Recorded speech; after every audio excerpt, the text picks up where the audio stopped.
La Judée comme la Samarie devint une province de troisième ordre de l'Empire romain, commandée par un officier supérieur de cavalerie, appelé procurateur et dépendant du gouvernement de Syrie.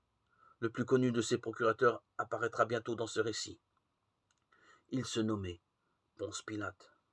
Les deux autres héritiers d'Hérode, Philippe et Hérode Antipas, obtinrent le premier, le territoire de l'est du Jourdain, où il ne se débrouilla pas trop mal.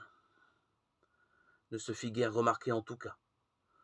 Le second, la Galilée, avec le titre de tétrarque, vice-roi si l'on préfère.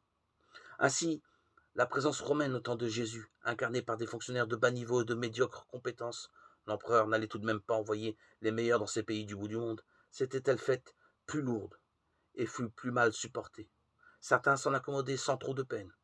Il se trouve toujours des gens pour accepter ce qui paraît inévitable, découvrir des vertus aux puissants et commercer avec eux.